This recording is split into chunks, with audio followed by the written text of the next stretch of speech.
Bien, buenas noches con todos. Ah, Espero que me estén escuchando. Eh, Blanca, por favor, me confirma si es que tengo audio. Sí, se te escucha bien, Sí. Freddy. Excelente. Ya, muchísimas gracias. Bien, nuevamente, muchas gracias por estar aquí presentes en este pequeño webinar que hemos desarrollado. eh, Referente al sostenimiento en minas subterráneas, ¿no? Vamos a conversar un poquito sobre algunos enfoques que estamos desarrollando para definir cuál es el mejor diseño de sostenimiento, ¿no? Basado en el uso de shotcrete y también pernos de anclaje para minas subterráneas. Bien, mi nombre es Freddy Lorrieta. Yo soy ingeniero senior de Itasca. También cumplo funciones como subgerente comercial para la oficina de Itasca Perú. Como ustedes ya sabrán, Itasca es una empresa de consultoría eh, que estamos en gran parte del mundo, ¿no? Tenemos presencia en 9 países, somos aproximadamente una fuerza laboral de 200 personas, que tenemos un enfoque principal en la geología geotécnica, en mecánica de rocas, mecánica de suelos, desarrollamos mucha hidrogeología y, por supuesto, desarrollo de software. Eh, Tenemos más de 7.000 proyectos desarrollados. También hemos participado y participamos activamente en investigaciones a través de algunas subvenciones. Eh, Hemos publicado una gran cantidad de artículos y trabajamos con una amplia cartera de clientes justamente basados en una filosofía que enfoca tres puntos principales, eh, la cual está soportada nuestra consultoría a través del desarrollo de software y la investigación, ¿no? Bien, para no dilatar mucho el tiempo, este es el contenido que vamos a desarrollar durante la sesión. Vamos a tratar de ser ágiles para buscar responder algunas preguntas que ustedes presentes puedan tener. Yo, con gusto, en función de mis posibilidades, voy a resolverlas. ¿Ok? Bien, una pequeña introducción de lo que cosa es, de lo que es el refuerzo y soporte, ¿no? Y vale la pena hacer esta diferencia eh, para poder enfocar cuál es el problema que nosotros venimos enfrentando en la gestión de la estabilidad dentro de las minas subterráneas, sobre todo, ¿no? Bien, tal vez la definición más acertada es la que entrega Windsor y Thompson en 1993, en la que define que el soporte básicamente es la aplicación de una fuerza de reacción a la cara de la excavación, ¿no? Y en contraste a lo que es el refuerzo, indica que es el mejoramiento de las propiedades del macizo rocoso, ¿no? Entonces, dentro de este esquema, eh, vendría a detallarse todos los elementos los elementos de los sistemas de fortificación o de sostenimiento que son introducidos como perros de anclaje o cables, ¿no? Para justamente mejorar estas capacidades resistivas del macizo rocoso. Entonces, dentro de este esquema, dentro de este marco conceptual, el soporte básicamente del macizo rocoso estaría dado por varios elementos que componen los sistemas de sostenimiento, ¿no? Como es el maderamen o el timbering, ¿no? Que cada vez más está siendo dejado ya no se usa, ¿no? Como antes se hacía. Eh, el enmayado metálico o el meshing, ¿no? La cinta strap también, que es un elemento de soporte. El concreto lanzado o shotcrete, que es el asunto que nos convoca, y el encimbrado metálico. Básicamente, estos posiblemente los más principales, aunque hay algunos otros, pero estos componen justamente estos elementos que generan el soporte al macizo rocoso debido a que transfieren una fuerza a la superficie de la cara de la excavación, ¿no? Bien, con respecto al shotcrete, por supuesto, ha ganado mucha importancia, ya que juega un papel importante dentro del sostenimiento de las minas. Cada vez más este está presente debido a su disponibilidad, a su facilidad de aplicación, a la agilidad, ¿no? A la dinámica que le entrega a las operaciones. Y justamente ha pasado a representar un costo importante dentro de la operación, ¿no? Em, Sin embargo, elemento de soporte, ¿no? Todavía, por lo menos de manera convencional, no ha llegado de ser integrado eh, como parte del elemento de sostenimiento dentro de las minas subterráneas a través de un enfoque que lleve a una comprensión cada vez mejor de cómo es que trabaja y cuál es el aporte al- a la estabilidad de la excavación que pueda generar, ¿no?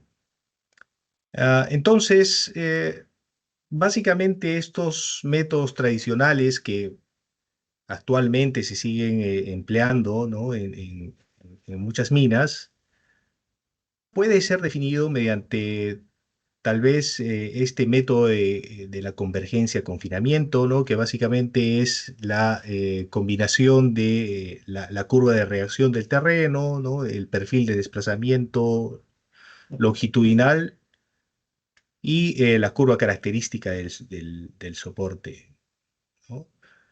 Em, Tal vez una explicación simple o muy didáctica que nos permite entender este enfoque, ¿no? Puede ser la que es presentada en la pantalla. Es todo extraído del libro de Hooke, ¿no? En el que tenemos este perfil X que está en el primer paso lejos del frente de la excavación y en el que la roca se encuentra en equilibrio justamente por la presencia de este macizo rocoso previo a su excavación, ¿no? Eh, Paso seguido al siguiente, cuando el túnel ya avanza más allá de esta sección, empieza a haber una disminución de este sostenimiento o de esta restricción de la deformación que tiene el macizo rocoso y empieza a generarse una deformación para dentro de la excavación y que una vez que el soporte es aplicado, ¿no?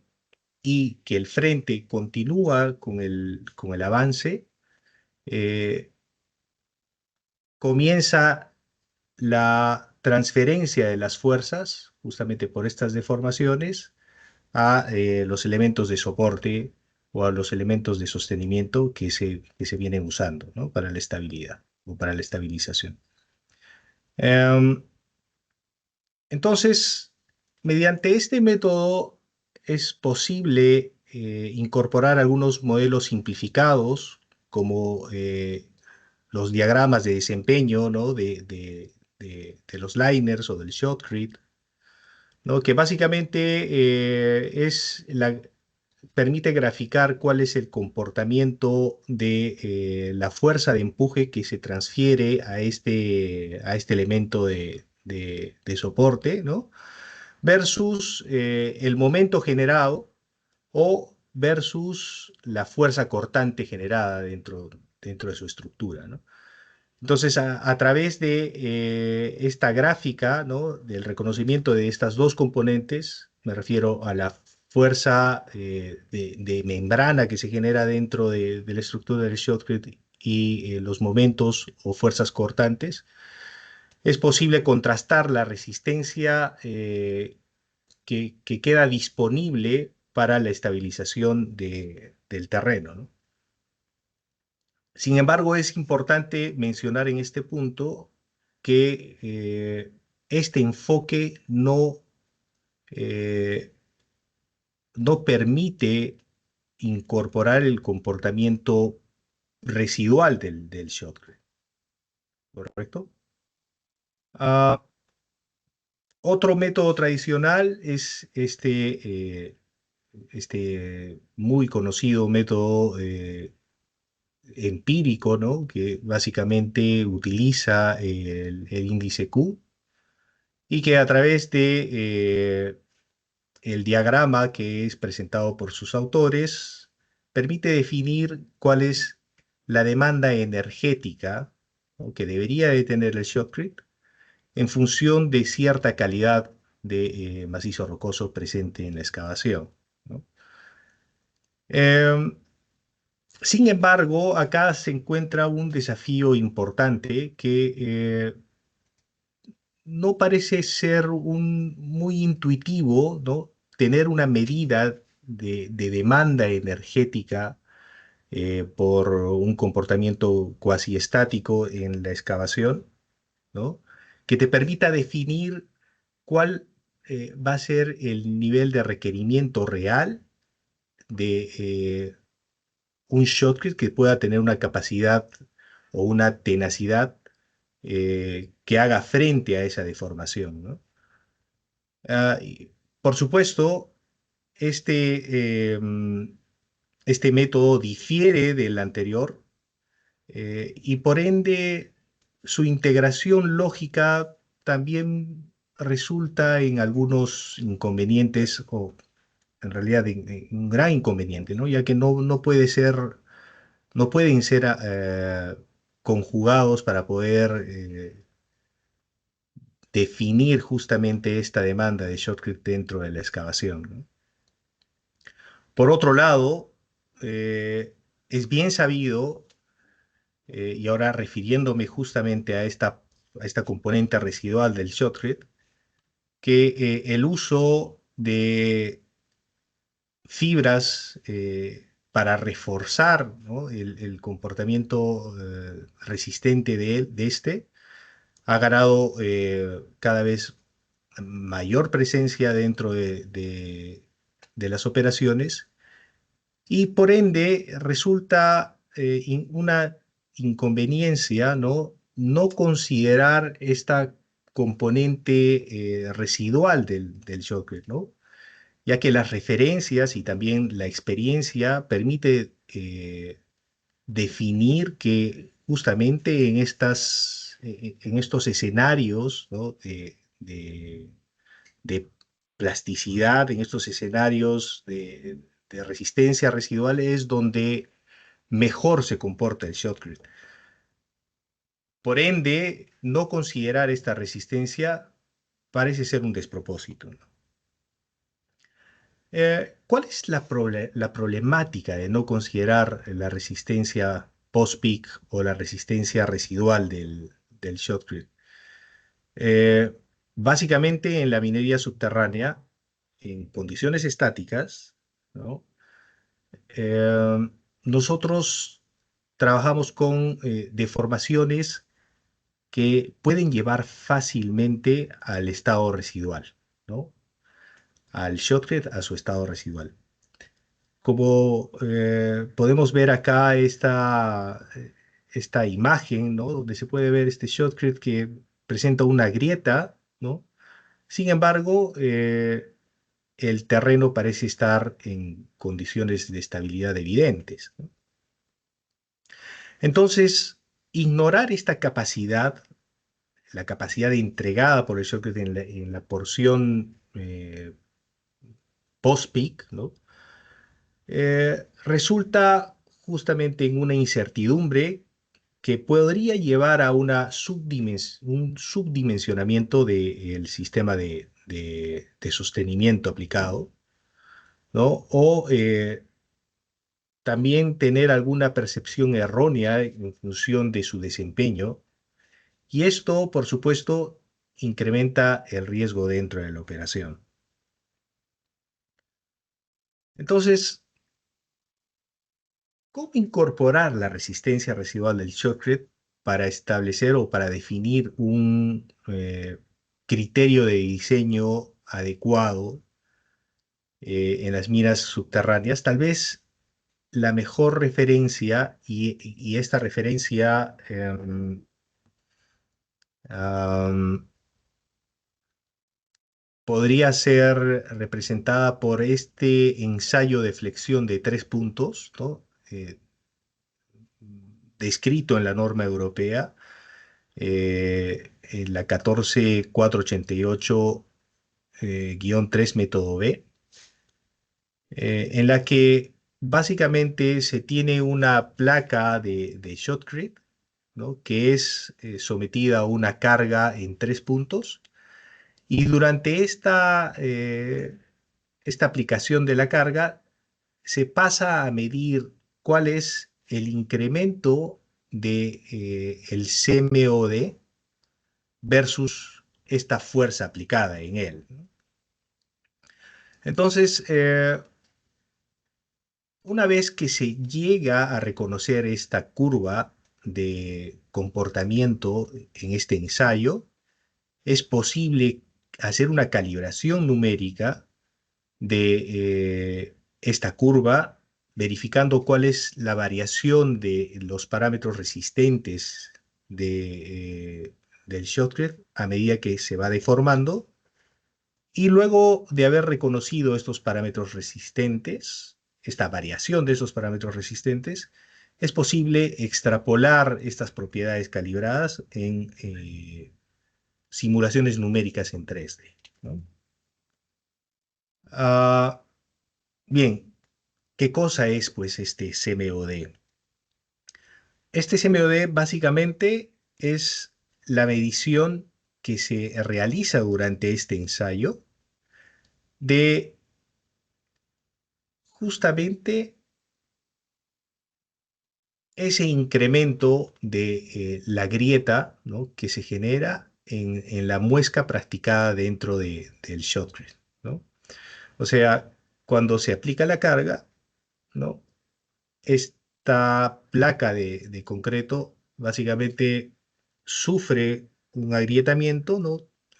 En la parte de mayor momento flector, y se mide este incremento de la grieta, ¿no? Entonces, de ahí el término de crack mouth opening displacement, ¿no? Entonces, eh, a través de esta medición de este crack mouth opening displacement, es posible realizar algunas clasificaciones del shotcrete y su comportamiento residual. Eh, la norma europea y también el Model Code de la FIB establecen dentro de esta curva de desempeño del shotcrete 6 puntos principales. Con respecto a la norma europea, estos 6 puntos principales, definidos por FL, que es la máxima resistencia justamente pasando la etapa elástica, ¿no? y este F1, que es esta capacidad resistiva cuando esta grieta ha alcanzado 0,5 milímetros, y este F3, que es cuando este nivel de resistencia cuando esta grieta ha alcanzado 2,5 milímetros, ¿no? Permite establecer dos requisitos fundamentales. Uno que es deductibilidad, que está definido por la relación que existe entre la carga en el punto F1 y en el punto F3. Y el requisito de control de fisura, que es la relación que existe entre el punto máximo de resistencia y la carga resistiva cuando esta grieta ha alcanzado 0,5 milímetros. Entonces, a través de esos dos parámetros es posible definir tres clases, ¿no? Clase 1, clase 2 y clase 3. Ah, por otro lado, el Model Code establece también, en función de estos puntos definidos en la curva de desempeño, ciertos criterios que permiten definir, por ejemplo, la resistencia mínima que se llega en el punto F1, que es cuando el crack mouth opening alcanza 0,5 milímetros, en función de la resistencia a la tracción, medido en megapascales. Y posteriormente se utiliza las relaciones entre los puntos F3 y F1 para establecer eh, clases, subclases, ¿no? Definido por letras A, B, C, D y E, que no es más que eh, el porcentaje que el punto F3 tiene en función del punto F1, ¿no? Entonces, aplicando esta regla, por ejemplo, se podría hablar de un shotcrete de clase 13, que básicamente sería un shotcrete que resiste 30 megapascales, perdón, 3 megapascales en el punto F1 y tiene una relación del 90%, ¿no? Del valor de F3 frente al valor de F1. Bien, entonces, ah, una vez establecida este comportamiento post-pico, ¿no? En estos ensayos, es posible a través de simulaciones numéricas, como la que tenemos en pantalla, reproducir este comportamiento eh, a través de la medición de este crack mouth opening displacement. Pero, por supuesto, ya que nosotros estamos lidiando con un modelo continuo, es posible correlacionar este valor de incremento de la grieta a través de la medición de la deflexión generada por la aplicación de la carga en esta placa de shotcrete simulada, ¿no? Entonces, de esa manera y a través de la variación de las propiedades en función de esta deflexión, es posible correlacionar estos ensayos de laboratorio con los ensayos simulados dentro de FLAC 3D. Y el resultado es justamente este gráfico que ustedes ven en pantalla.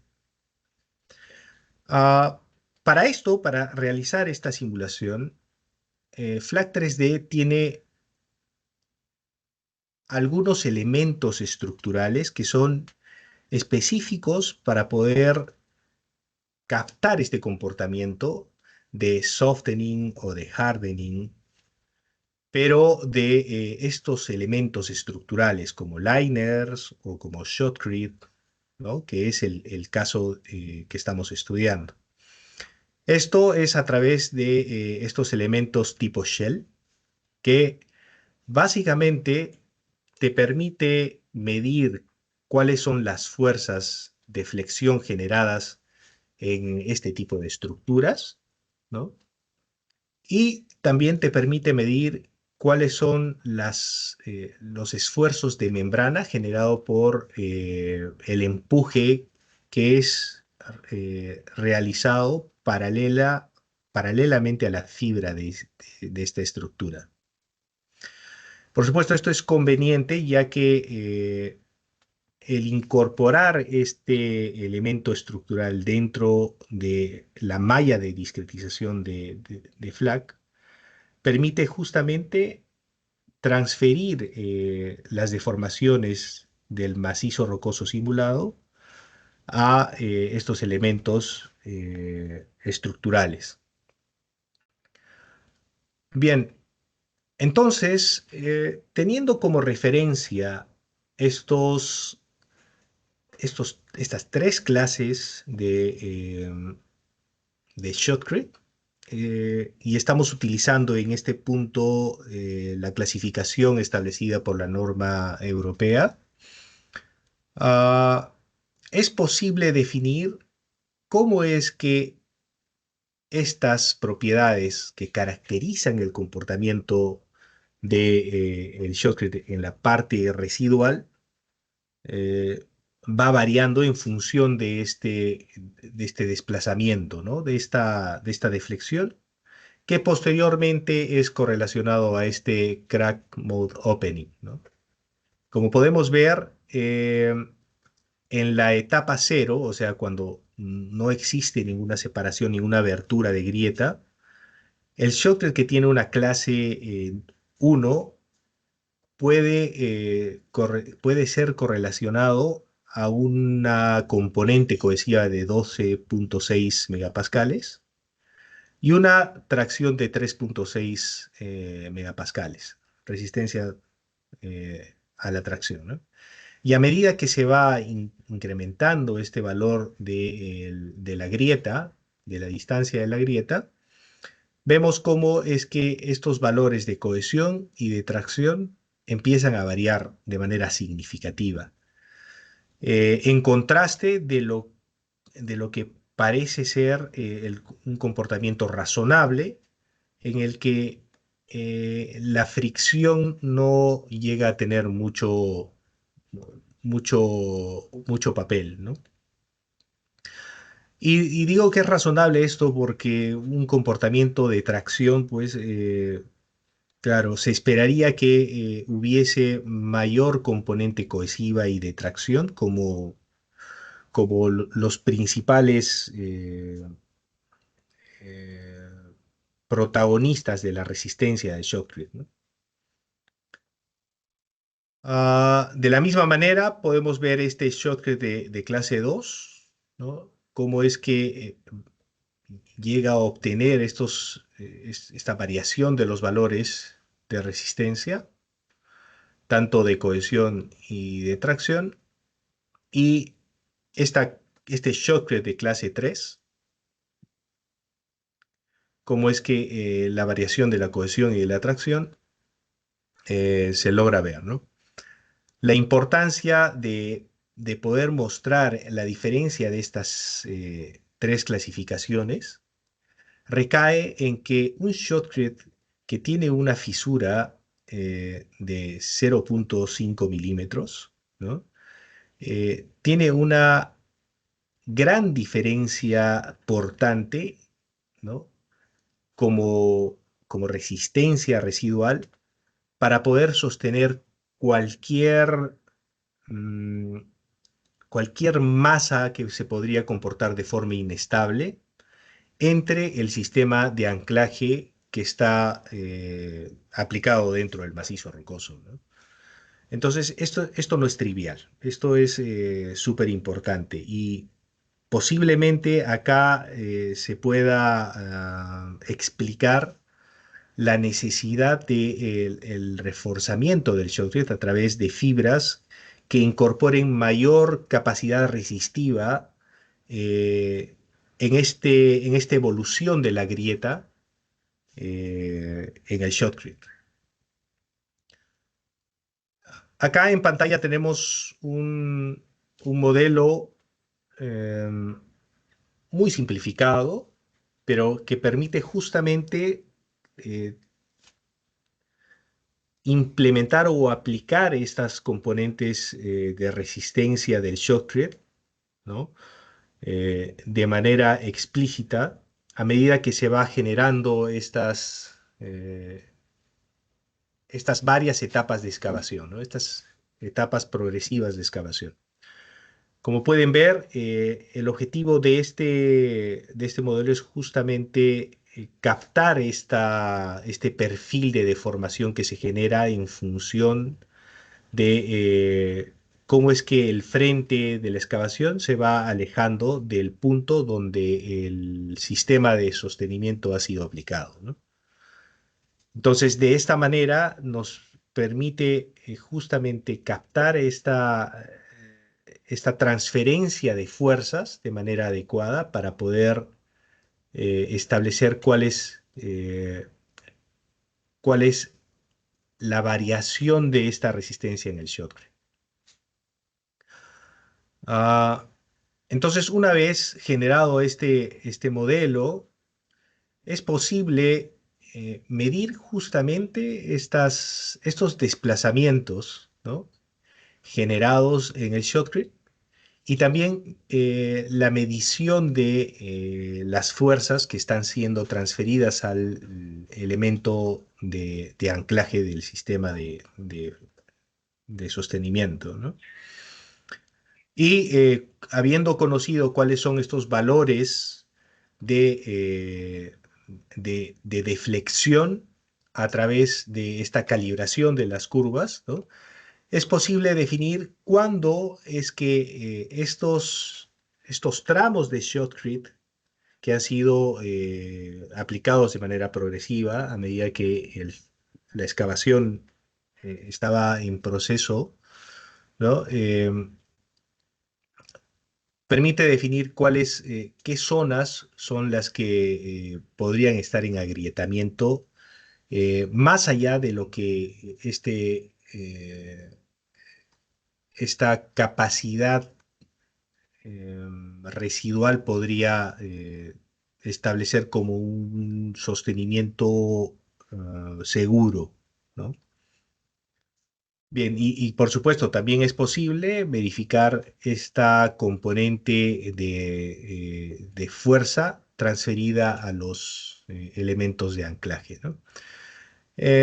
Si podemos hacer una correlación en función del desplazamiento y los valores de crack mouth opening que establecen estos puntos importantes dentro de la curva de desempeño, podemos ver que un crack mouth opening de 0.5 milímetros equivale aproximadamente a 0.6 milímetros de deflexión y este valor de 2.5 milímetros equivale a 3.4 milímetros de deflexión dentro del shotcrete. O sea, estamos hablando de 2.5 milímetros de grieta, ¿no? De agrietamiento dentro del shotcrete, que puede ser representado justamente por ese valor de 3.4 milímetros eh, de, de desplazamiento en el shotcrete. Bien, entonces, una vez que yo he podido verificar estos valores de desplazamiento, lo que corresponde hacer es verificar cuál es justamente la componente de tracción y la componente de cohesión que representaría ese nivel de deformación en el shock.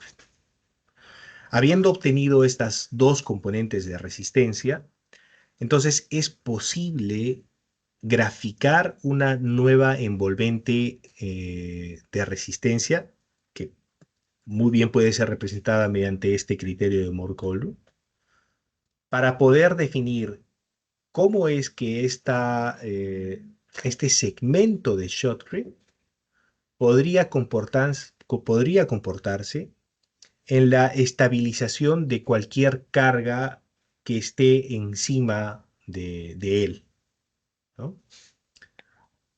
Y eso es realizado a través de justamente la medición de la zona inestable dentro de la excavación de la excavación simulada a través de indicadores que podrían representar de manera adecuada esta zona de inestabilidad, ¿no?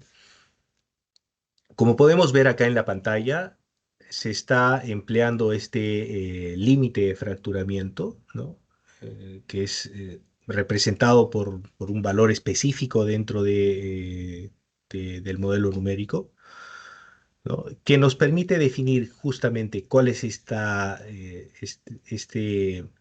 parábola, ¿no? de inestabilidad que se genera en el techo de la excavación y nos permite definir cuál es la carga que podría estar actuando de manera directa en el shotcrete, ¿no? En el shotcrete, que tiene los valores de resistencia que han sido establecidos en la calibración de la curva resistente, ¿no? Entonces, de esta manera, se puede definir de manera racional cuál es la capacidad real, ¿no? o más ajustada de evitar desprendimientos del shotcrete, ¿no? Siempre entendiendo que el shotcrete tiene como función sostener estos fragmentos de macizo rocoso que no son anclados por el sistema de refuerzo, ¿no? Eso es lo que tenía para mostrarles a ustedes, estimados asistentes. Si ustedes tienen alguna consulta, yo de manera gustosa voy a pasar a resolverla. Así es, Freddy. Hay algunas consultas. Te las voy a ir leyendo. A ver. ¿Por qué analizar la resistencia a flexión y no, por ejemplo, la resistencia al corte? Siendo que al menos en edad temprana del shop tiende a fallar por corte. Esa es una muy buena pregunta. De hecho, buenísima pregunta. Y em, permite poder profundizar un poquito más en lo que hemos revisado, ¿no? Básicamente, eh, este método lo que nos permite definir es justamente la resistencia al corte, ¿no? Eh, estableciendo cuáles son las componentes que conforman esta resistencia al corte, ¿no? Como son la componente cohesiva, el ángulo de fricción, que no se moviliza de manera significativa, ¿no? Y la componente, el cutoff de resistencia a la tracción, ¿no? Entonces, estableciendo cuáles son estas componentes remanentes del shotcrete en su etapa residual, es posible justamente contrastar este posible corte que se puede generar en el shotcrete mediante la definición de la zona inestable que estaría actuando directamente en él, ¿no? Entonces, eh, respondo a tu pregunta. Básicamente lo que nos permite hacer este método es verificar cuál es la resistencia al corte del shotcrete, pero una vez que el shotcrete haya alcanzado un comportamiento residual, que es típicamente lo que pasa en las excavaciones, ¿no? Espero Gracias. haya Ay, podido atender a la pregunta. ok. Gracias, Freddy. Siguiente pregunta. ¿Estas probetas de shotcrete tiene fibras? De ser así, ¿de qué tipo son estas fibras? Estas probetas de shotcrete, por supuesto, tienen fibras. eh, Puede ser cualquier tipo de fibra, pero en vista de que existe una mayor importancia de tener una mayor componente cohesiva, ¿no? en las partes, en la parte residual, lo que eh, deviene, ¿no? de este análisis es que la mejor fibra es la que aportaría mayor componente de tracción y componente de cohesión en el shotcrete, ¿no? Entonces, básicamente estamos hablando de una fibra metálica, ¿no? La fibra metálica es, claro, la que tiene mejores capacidades justamente a la tracción y que incorpora esta componente cohesiva en la parte residual, evitando que esta grieta, ¿no? Evolucione eh, con mayor facilidad, ¿no? Eso. Gracias, Freddy. Siguiente pregunta. Sobre la lámina 26, ¿se puede incorporar la secuencia minera entre varios niveles y no solo un solo drive? Sí, por supuesto, esto es posible. Esto es posible. Por motivos de, de facilidad, ¿no? Es que se ha hecho un solo drive, pero sí es posible evaluar cómo es la influencia de excavaciones aledañas a un shotcrete que ya ha sido colocado, ¿no? Por supuesto, esto es muy posible, ¿no? Solo la única restricción sería la capacidad computacional, ¿no? Pero esto es completamente posible y de hecho lo hemos hecho, ¿no? Gracias. Siguiente pregunta. Frente a una carga dinámica, el efecto de las fibras disminuye significativamente. ¿Cómo se podría mejorar en ese caso el comportamiento residual del shotcrete? Ah, esa es una muy buena pregunta.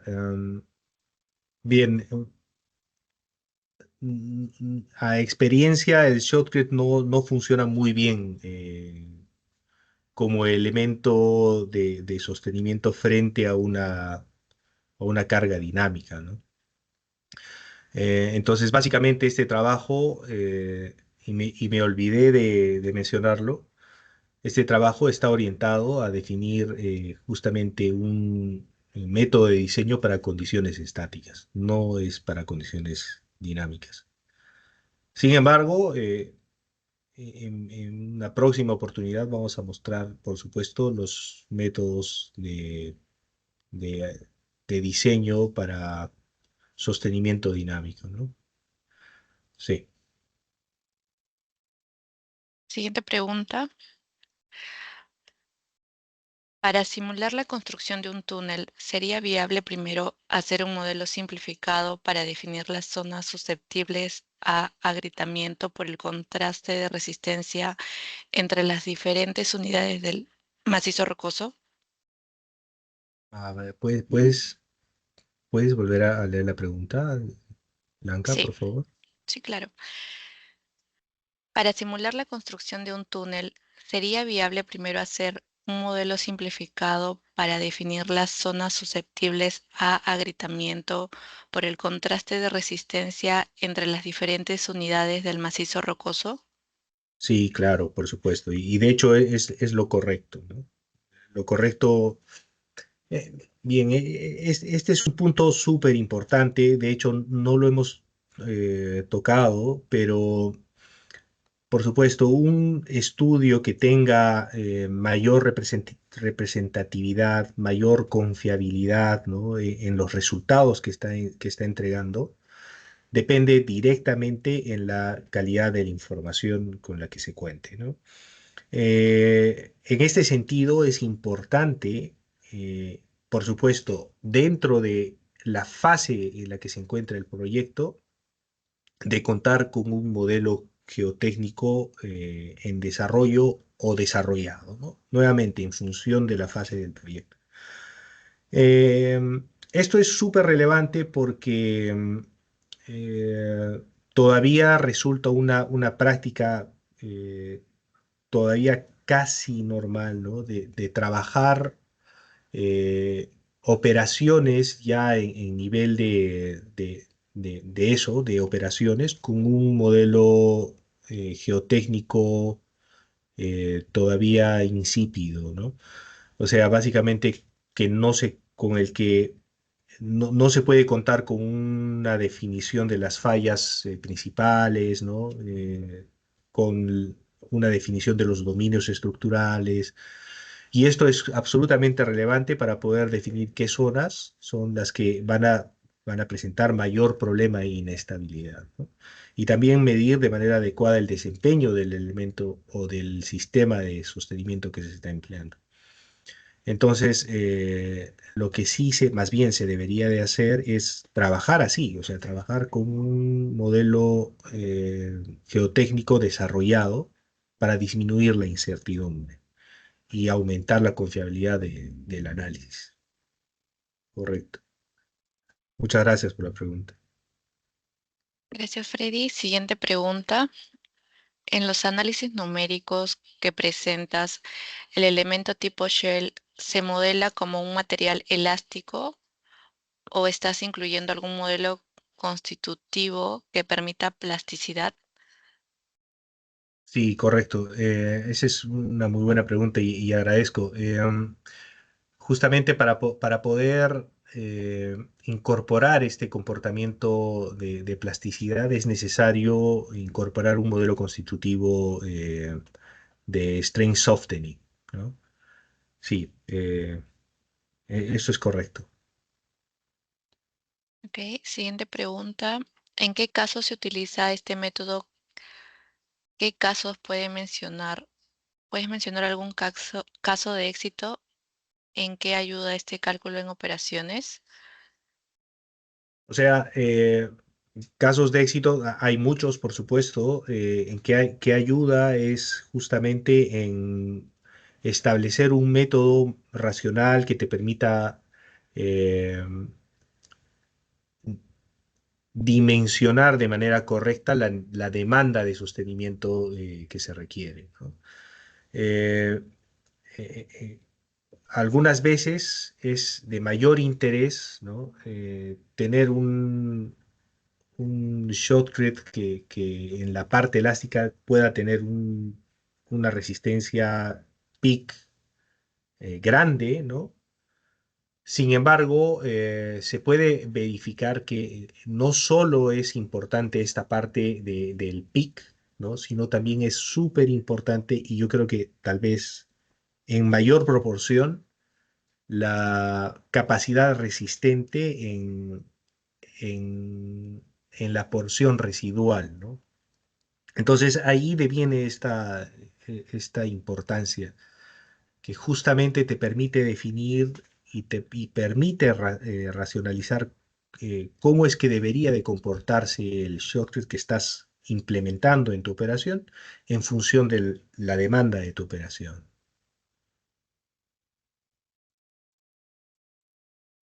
Ok, siguiente pregunta. Dentro de los modelos que ha implementado, ¿ha llegado a evaluar ovalización por carga dinámica? Sí, por supuesto.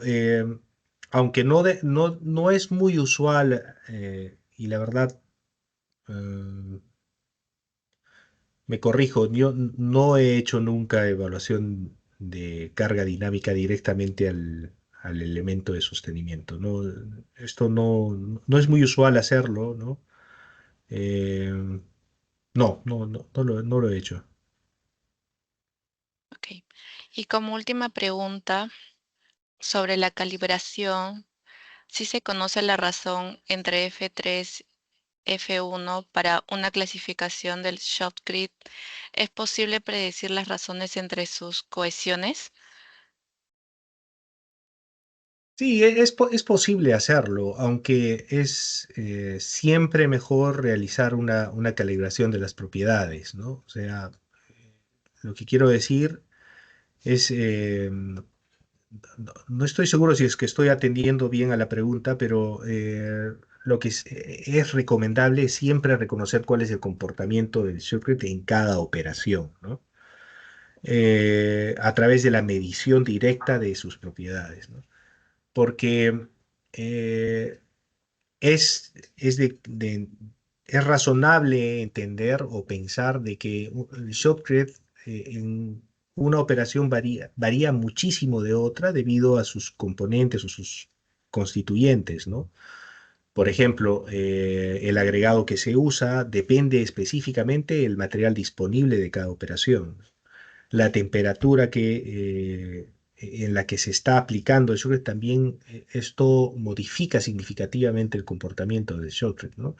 La operación y muchos otros factores que son específicos de cada sitio merecen, justamente crean la necesidad de que el shortcut tiene que ser medido de manera directa en cada operación para poder definir justamente estas propiedades resistentes en la etapa post-peak, ¿no? Correcto. Sin embargo, sí, claro, es posible hacer una correlación, es posible hacer una correlación, pero las correlaciones siempre vienen con un grado de incertidumbre, ¿no? Y si es que, bueno, el evaluador está eh, presto a poder sobrellevar este grado de incertidumbre, es posible hacerlo. Muchas gracias por la pregunta. Muchas gracias, Freddy, por absorber las dudas. Agradecemos a todos por su participación. Las preguntas que queden pendientes van a poder ser canalizadas a través del correo, a través del siguiente correo que voy a dejar en chat. Bien, muchísimas gracias, estimados participantes. Muchas gracias, Blanca, por tu ayuda. Espero que haya sido de utilidad el webinar. Los invitamos a las a los siguientes eventos que vamos a organizar. Nada, me despido. Muchísimas gracias. Que tengan buenas noches.